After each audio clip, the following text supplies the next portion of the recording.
એવો ક્યારે સમય હતો કે બેન દીકરી દી હાથમાં પછી સૂર્યાસ્ત પછી ઘરની બહાર નીકળી શકે? કરોડો વર્ષથી આ સૃષ્ટિ છે, અત્યારે જેટલો સારો સમય આવ્યો ને એવો કરોડો વર્ષમાં ક્યારેય હતો જ નહીં. અત્યારે હારામાં હારો સમય અત્યારે આવ્યો છે. તો બધા એમ કે આમ થાય ને તેમ થાય. એટલે ભાઈ એ વાતું એવું છે, પહેલા મીડિયા નહોતા, એક કોન્ટેક્ટ નહોતા, બાજુના ગામમાં થયું ખબર નહોતું, આનાથી બધું ઘણું થતું હતું પણ કોઈને ખબર નહોતી.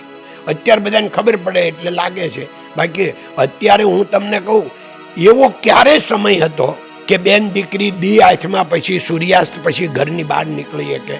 આ છેલ્લો સમય અત્યારે જ આવ્યો છે કે રાત્રે 2 વાગે બેન દીકરી એકલી મોટરસાયકલ લઈને જતી હોય. નવરાત્રીમાં આપણે જોઈએ તો એ તો અત્યારનો એટલે સમય સારો છે.